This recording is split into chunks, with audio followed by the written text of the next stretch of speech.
সেটা আবার একটু বুঝতে অসুবিধা হচ্ছে। বাংলাদেশের প্রধান রাজনৈতিক দল হচ্ছে বিএনপি, যারা জনগণকে প্রতিনিধিত্ব করছে।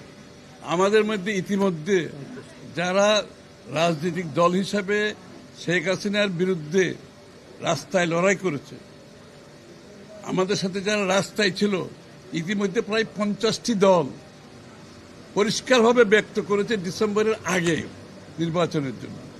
এবং সাথে সাথে সংস্কারের যে কথাগুলো বলা হয়, যে সংস্কারের ব্যাপারে যেখানে ঐক্যমত হবে সেই সংস্কারগুলো ইমিডিয়েটলি করে নির্বাচন কমিশনকে বলা হোক নির্বাচনের দিনক্ষণ ঠিক করে রোডম্যাপ দিয়ে নির্বাচনের দিকে এগিয়ে যাওয়ার জন্য। তো জনগণ বলতে কারা?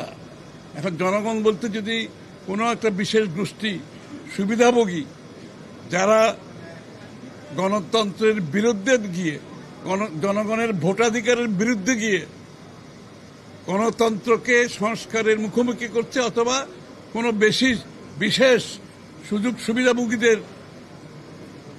বিরুদ্ধাচরণ করছে, মুখোমুখি করছে, এটা তো কারো তো বুঝতে কষ্ট হওয়ার কোনো কারণ নাই।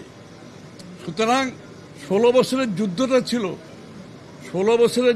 ছিল গণতন্ত্রের জন্য, বাংলাদেশে গণতান্ত্রিক অর্ডার ফিরিয়ে আনার জন্য, জনগণের ভোটাধিকার ফিরিয়ে আনার জন্য, জনগণের মালিকানা ফিরিয়ে আনার জন্য। যেই সরকার জনগণের ভোটে নির্বাচিত হবে তারা জনগণের কাছে দায়বদ্ধ থাকবে, জবাবদিহি থাকবে, সেটা যেই সরকারই হোক। কোন মহামানবকে বাংলাদেশের দায়িত্ব দেওয়ার জন্য বাংলাদেশের মানুষ নির্বাচনে, এই বাংলাদেশের মানুষ আন্দোলন সংগ্রাম করে নাই, ত্যাগ স্বীকার করে নাই।